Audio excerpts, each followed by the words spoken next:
Hello class, we are now in chapter 15, Psychological Aspects of Later Adulthood. Learning objective 1 is to describe the developmental task of later adulthood. Most of the developmental tasks that older people encounter are psychological in nature. So the book discusses a number of these tasks using a couple, Douglas and Norma. I'm not going to go through each one of them because there's 10 different developmental tasks, and applying it to this couple may add way more time to this video than you may want to sit here and listen to. So I'm going to touch briefly on each one. Retirement and lower income. So when it comes to retirement and lower income, generally your income is going to be lower after you're retired. You may have difficulty finding things to do during that time, that now that you're retired. When people are retired, they don't know what to do with their time. They were used to having a job and having something to do, but now that they're retired, they may find it difficult to find something else to do and occupy their time. Living with one spouse in retirement.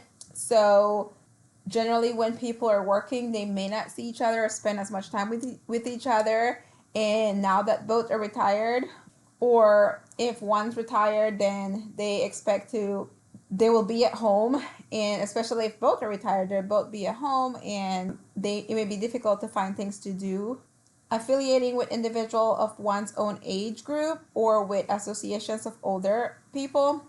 So this one would basically have to do with joining outside activities, I guess, like something like senior citizens club or any other activities that they may have an interest in doing. Maintaining interest in friends and family ties. So once you're retired, there will be some adjustments that you would have to make. Continuing social and civic responsibilities, coping with illnesses and the loss of a spouse and their friends, finding satisfactory living arrangements at different stages of later adulthood, or adjusting to change, physical strength and health, and overcoming bodily preoccupation, reappraising personal values, accepting the prospect of death. So each one of these developmental tasks is what later adulthood would experience. And like I said, please go through and read the example that the book provides, applying a couple to each one of these tasks. Learning objective 2 is to understand theoretical concepts about developmental tasks in later adulthood. The final stage of life, according to Erikson, involves the psychological crisis of integrity versus despair. The attainment of integrity comes only after considerable reflection about the meaning of one's life. Integrity refers to the ability to accept the facts of one's life and to face death without great fear. Older people who have achieved a sense of integrity view their past in an existential light. They have feelings of having achieved respected positions during their lifetime and have inner senses of completion. The opposite of integrity is despair, and despair is characterized by a feeling of regret about one's past and includes a continuously nagging desire to have done things differently. Despair makes an attitude of calm acceptance of death impossible, as those who despair view their lives as incomplete and unfulfilled. Men, particularly older men, are more apt to commit suicide than women. The highest rate of suicide is found not in male adolescents or in male young adults, but among older men. Peck suggests that 3 primary psychological adjustments must be made in order to make later adulthood meaningful and gratifying. The first adjustment involves shifting from a work role preoccupation to self-differentiation. Because retirement is a crucial shift in one's life, a new role must be acquired. The older person has to adjust to the fact that he or she will no longer go to work and needs to find a new identity and new interests. A second adjustment involves shifting from body preoccupation to body transcendence. Health problems increase for older people and energy levels decrease. One's physical appearance also shows signs of aging, such as graying and thinning of hair and increasing wrinkles. The third adjustment involves shifting from self-preoccupation to self-transcendence. The inevitability of death must be dealt with. Although death is a depressing prospect, Peck indicates that a positive acceptance can be achieved by shifting one's concern from poor me to what can I do to make life more meaningful. more secure, or happier for those who will survive me. Most people conduct evaluative life reviews in which they assess their past and consider the future in terms of inevitability of death. A life review involves a reconsideration of previous experiences and their meaning, and it often includes a revision of an expanded understanding. Self-esteem, or the way people regard themselves, is a key factor in overall happiness and adjustment to life. Older people are treated by others as if they are old-fashioned, senile, dependent, and incompetent. They're apt to view themselves the same way. For older people to feel good about themselves, they need feedback from others indicating that they are worthwhile, competent, and respected. People tend to feel competent when they exert control over their own lives. The more options they have, the more in control they are, and the higher their self-esteem will be. Life satisfaction is a sense of psychological well-being in general, or of satisfaction with life as a whole. Life satisfaction is a widely used index of psychological well-being in older adults. Older adults who are in good health and have an adequate income are more likely to be content with their lives than those who have poor health and limited incomes. Older people who have extended social networks or friends in family are more satisfied than those who are socially isolated. An active lifestyle is also associated with psychological well-being in other older adults. People who play golf, go out to dine, go to the theater, travel, exercise regularly, go to church or meetings, are more involved in the community, are more content with their lives than those who stay home. The term ageism refers to having negative images of and attitudes toward people simply because they are old. Today, many people's reaction to older adults is a negative one. Ageism is similar to sexism or racism in that it involves discrimination and prejudice against all members of a particular social category. The older person is often a lonely person. Many people age 70 or older are widowed, divorced, or single. And when someone has been married for many years and his or her spouse dies, a deep sense of loneliness occurs. It is not surprising then that depression is the most common emotional problem for older people. It has been called the common cold of mental disorders for older people. Symptoms of depression includes feelings of usefulness, of being a burden, being unneeded or loneliness, and of hopelessness. It is often difficult to determine whether such symptoms are due to depression or if it's due to an organic disorder. Spirituality and religion are important components of the lives of older people, as they are in the lives of people in all age groups. In recent years, the social work profession has seen a renewal of interest in recognizing the importance of spirituality and religion. Religion has been found to be an important factor that promotes emotional well-being in later life. In a study of about 836 older adults, the study found that people who were religious had higher morale and had higher or better attitudes towards aging and were more satisfied and less lonely than those who were not religious. Women and people who were over 75 showed the highest correlation between religion and well-being in that study. The church has always been an important part of most African Americans. Older African Americans who feel supported by their church tend to have a higher level of emotional well-being and to report a higher level of life satisfaction. So as you can see, spirituality and religion can play a huge role in working with the older population.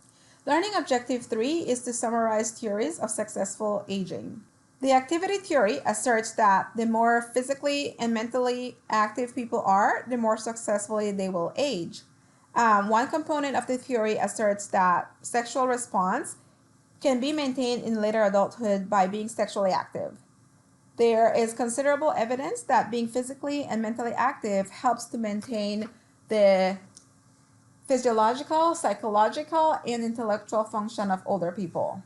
So the disengagement theory refers to a process whereby people respond to aging by gradually withdrawing from various roles in social relationships that they occupied in middle age. Such disengagement is claimed to be functional for older people as they are taught to gradually lose the energy to sustain all the roles and social relationships they held in the younger years. So the disengagement theory refers not only to the older people withdrawing from the community, but also the community withdrawing from older people. Community disengagement occurs in a variety of ways. Employers may seek to force older people to retire. Older people may not be sought out for leadership positions in organizations. Their children may involve them less in making family decisions, and the government may be less responsive in meeting their needs as compared to people who are younger. Community disengagement is often unintended and unrecognized by employers, younger relatives, and other younger members of society. So there has been research done on the disengagement theory, and there's also a controversy regarding whether disengagement is functional for older people and for our society. Research found that some people do voluntarily disengage as they grow older. However, critics assert that disengagement is related less to old age itself than to factors associated with aging, such as retirement, poor health, death of a spouse, and of close friends. For example, when people are forced to retire, they tend to disengage from coworkers or friendships, union activities, professional friendships, and reading in their field. Once retired, they also have less money to spend on entertainment, so disengagement from some social activities are also forced on them. A severe criticism of disengagement theory is that it may be used to justify society's failure to help older people maintain meaningful roles. It may also be used to justify ageism. So the disengagement theory may at best be merely a description of a typical age-youth relationship, which we should combat as we try to combat ageism. Social reconstruction syndrome theory was developed from the social breakdown syndrome, and according to Zussman, social breakdown occurs for older people because of the effects of labeling. Society has unrealistic expectations that all adults should work and be productive. Younger people label older people as incompetent or lacking in some ways. Older people accept the label and view themselves in terms of the label, and as a result, they become more dependent and incompetent and feel inadequate. So to break the vicious cycle of this labeling process, they recommend social reconstruction syndrome, which includes three major recommendations. First, our society should liberate older people from unrealistic standards and expectations. The second recommendation is to provide older people with social services they need. Such services include transportation, medical care, housing, housekeeping, and programs that provide physical and mental activity. The third recommendation is to find creative ways to give older people more control over their lives. For example, providing home health services along with other services may assist older people in living independently and thereby having a sense of control over their lives. Learning objective 4 is to understand the impact of key life events on older people. So next, we're going to discuss a number of life events that affect life in later adulthood. These events directly affect the behavior of older people and often limit the alternatives available to them. Because people are living longer, many marriages are lasting longer as well. Today, 50th wedding anniversaries are much more common than they were in the past. Most divorces are more common too. Couples who are still married in their later years are less likely than younger couples to see their marriages as full of problems. Being in love is still important for successful marriages in later adulthood. Spouses at this age also value open expression of feelings, companionship, respect for one another, and common interests.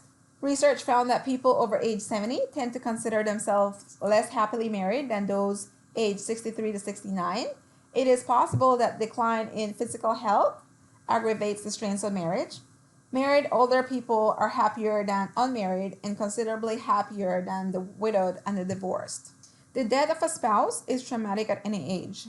It is more apt to occur in later adulthood as death rates are considerably higher in this age group. The surviving spouse faces a variety of emotional and practical problems. The survivor's social life also changes. So at first, relatives and friends and neighbors would usually rally up to give the survivor sympathy and emotional support, but gradually everybody returns back to their life. Or friends and relatives may grow tired of listening to survivor talk about his or her grief all the time. Because women tend to live longer than men and tend to be younger than their husbands, they are more likely to be widowed. Widowed people of both sexes have higher rates of depression and mental illness than married people. Men and women, or men are more likely to die within 6 months of a wife's death, and women are more likely to develop a chronic illness after a husband's death. People who adjust best to widowhood are those who keep busy, perhaps by taking on new paying positions, or by doing volunteer work, or becoming more deeply involved with other activities. Participating in support groups is also helpful and beneficial for the widowed. Only about 5% of older men and women have never been married. Research indicates that those who have never been married tend to be more independent, have fewer social relationships, and express less concern about their age than do older people who had never been married. Our society has generally opposed the idea of older adults dating and remarrying. We think of younger people hugging and kissing each other, but such behavior by an older couple is often met with stares or crude remarks. Children of older people are sometimes opposed to their mother or father remarrying, yet marriage in later adulthood is increasing. For a variety of reasons, our society should change its negative attitudes about remarriage in later adulthood. Married older people are happier than those who are living alone. They have companionship, they can share interests, provide emotional support, and can assist each other with household tasks. It is also cost effective for society to support single older people in remarrying, as they're often less likely to need financial assistance and social services and are less likely to be placed in a nursing home. There is little research on gay and lesbian relationships in later adulthood. This is largely because the current cohort of older people grew up in an era when living openly in a gay lesbian relationship was rare. After 2004, more and more states legalized same-sex marriages, and by June 2015, the U.S. Supreme Court said that same-sex couples have a constitutional right to marriage, and the court decision means that all 50 states must perform and recognize gay marriages. Some gay and lesbians are impacted by discriminatory acts by some people, strained relationships with family of origin, and insensitive policies of some social services agencies. If a partner gets sick or dies, there are challenges in dealing with healthcare providers, inheritance issues, and lack of access to partners' social security benefits. So there is a popular belief that older people disengage somewhat from their adult children and their grandchildren. There's also a belief that there is a general or generational gap between older people and younger family members. These beliefs suggest that older people may have strained and somewhat unfavorable family relationships. In most instances, older people and their adult children did not live together for different reasons. Many younger people live in small quarters and make it inconvenient to house another person. Older people are reluctant to move in as they fear that they will have to give up their privacy. They may fear that there will be someone else's rules to follow. They may fear that their children will put pressure on them to make lifestyle changes, such as maybe giving up smoking or changing their eating habits or reducing their alcohol intake. They may also fear inconveniencing or becoming a burden to their children. So although most older people do not live with their children, they tend to live close to them and to see them frequently. Most older people do not want to live with their children, and of the few who do, most are females who are widowed.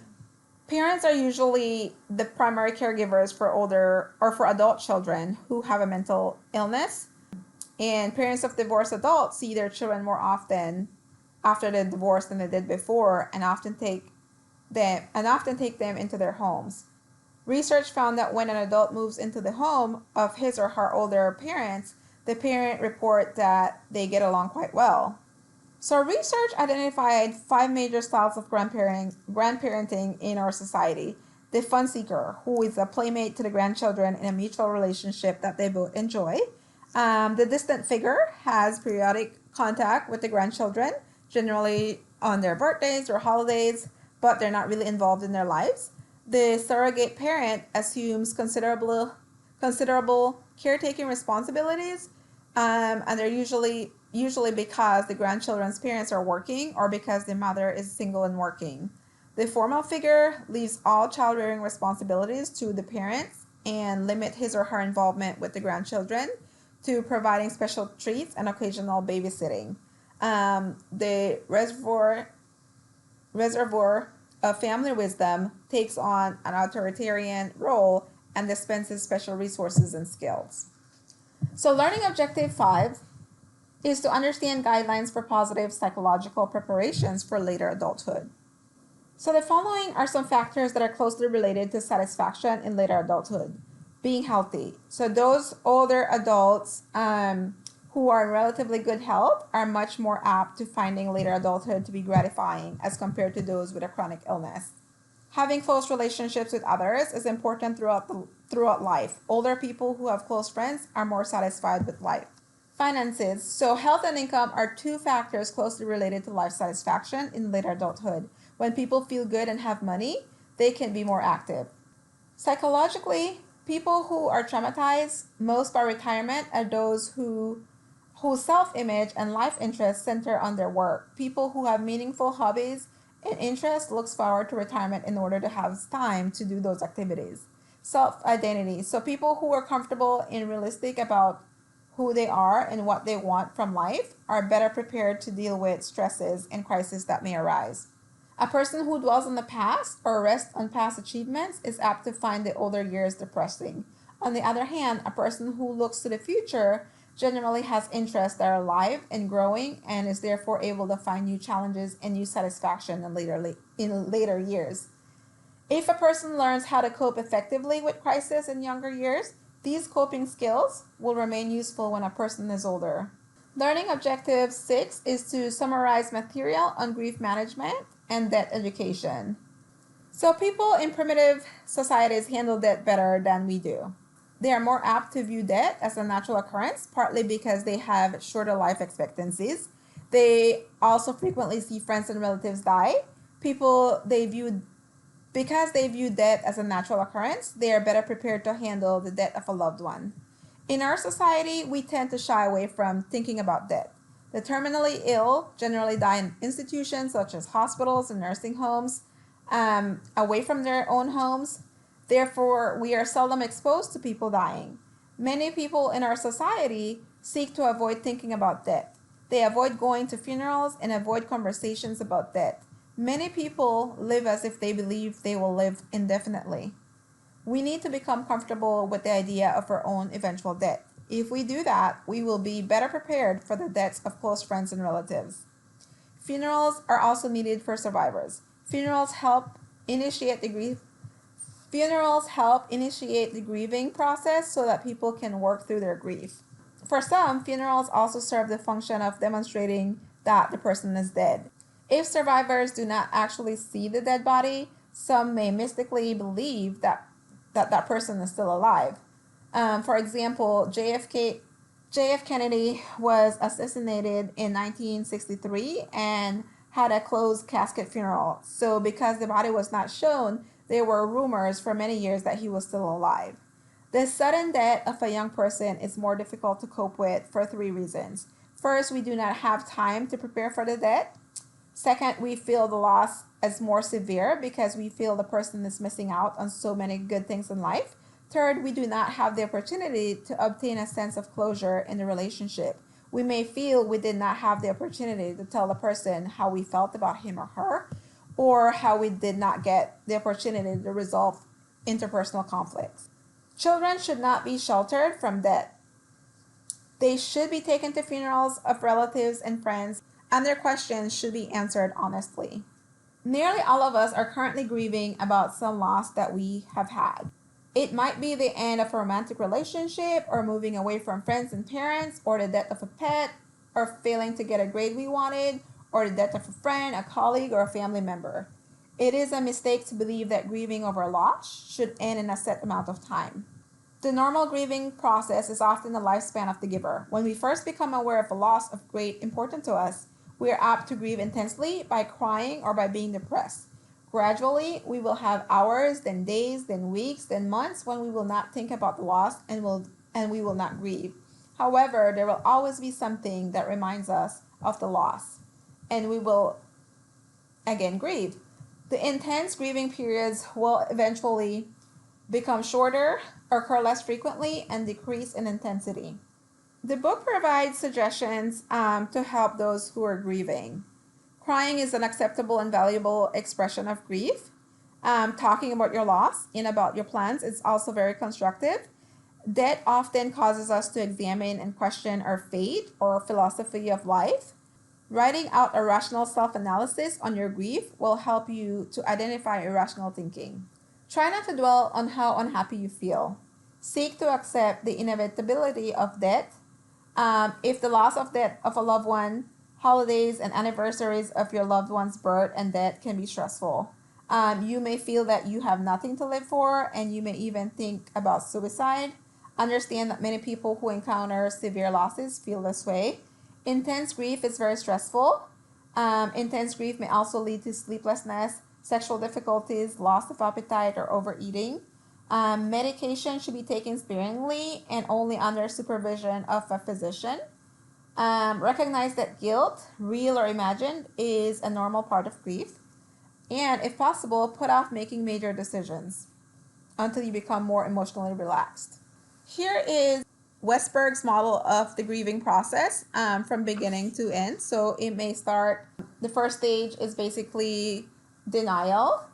During this stage, we tell ourselves, no, this can't be, there must be a mistake. Stage 2 is rage and anger. During this stage, we tell ourselves, why me? This just isn't fair. Stage 3 is bargaining. During this stage, people with losses attempt to strike a bargain to regain all or part of the loss. Stage 4 is depression. During this stage, those having losses tell themselves the loss is true and it's really sad. This is awful. How can I go on with life? Stage 5 is acceptance. During this stage, the person fully acknowledges the loss. The Westberg model of grieving process is displayed here. The first phase is shock and denial. So according to Westberg model, many people, when informed of a tragic loss, are so numb and in a state of shock that they practically devoid their feelings. The next phase is emotions, is when emotions erupt. As the realization of the loss becomes evident, the person expresses the pain by crying, screaming, or sighing. And then at some point, the person usually experiences anger. And because grief produces stress, stress-related illnesses are apt to develop. And then because grieving person realizes he or she does not feel like the old self, the person may panic and worry about going insane. The grieving person may also blame himself or herself for having done something that contributed to the loss, or feel guilty for not doing something that might have prevented the loss. At times, the grieving person is apt to feel very sad about loss and also to have feelings of isolation and loneliness. When the grieving person makes efforts to put his or her life back together, re-entry problems may arise. Gradually, hopes of putting one's life back together return and begin to grow. And finally, affirming reality, the grieving person puts his or her life back together again, and the old feeling of having control of one's life returns. Going back to the grieving process, the book also provided another model, the blerRoss model, and that model had 5 stages of the grieving process. The first stage was denial. So during this stage, we tell ourselves, no, this can't be, there must be a mistake. Stage 2 was rage and anger. So during this stage, we tell ourselves, why me? This just wasn't fair. Stage 3 is bargaining. So during this stage, people with losses attempt to strike bargains to regain all or part of their loss. Stage 4 is depression. So during this stage, those having losses tell themselves that the loss is true and that it's really sad and that it is awful, and they ask themselves how can they go on with their life. Stage 5 is acceptance. So during this stage, the person fully acknowledges the loss, and survivors accept the loss and begin working on alternatives to cope. Social workers may take on a variety of roles in the areas of grief management and debt education. They can be initiators of educational programs in schools, churches, and elsewhere for the general public. They can be counselors in a variety of settings, including hospice, nursing homes, and hospitals, in which they work one-on-one with terminally ill and with survivors.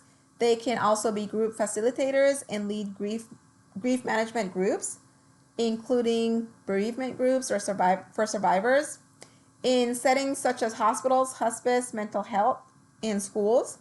They may also serve as brokers in linking individuals who are grieving or who have unrealistic views about death and dying with appropriate community resources. How to relate to a dying person? Well, first, you need to accept the idea of your own eventual death and view death as a normal process. If you cannot accept your own death, you'll probably be uncomfortable talking to someone who is terminally ill and will not be able to discuss the concerns that the dying person has in an understanding and positive way. Second, tell the dying person that you're willing to talk about any concerns that he or she may have. Answer the dying person's questions as honestly as you can. If you do not know an answer, find someone who can provide the requested information. A dying person should be allowed to accept the reality of the situation at his or her own pace. Relevant information should not be volunteered nor should be withheld. People who have terminal illnesses have a right to have access to all the relevant information.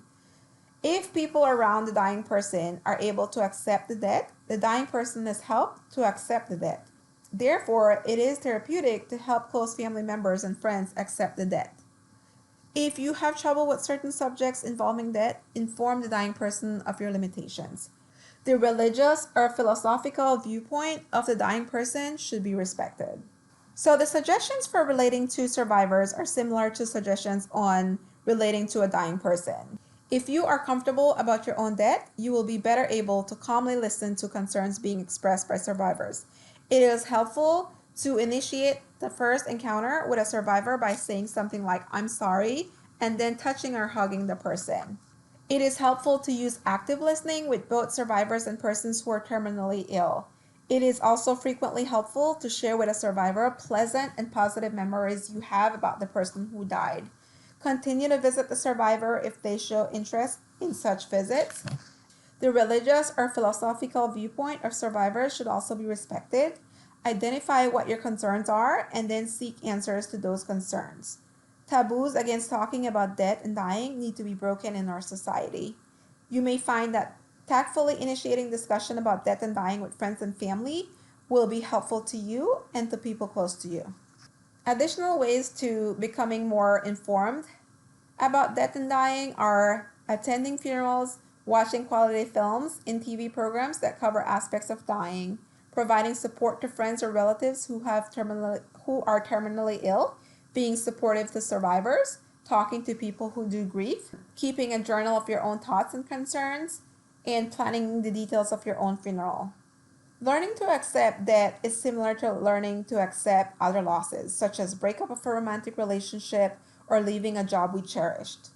Having a well-developed sense of identity, that is, of who we are and what we want out of life, is an important step in learning to become comfortable with your own eventual death.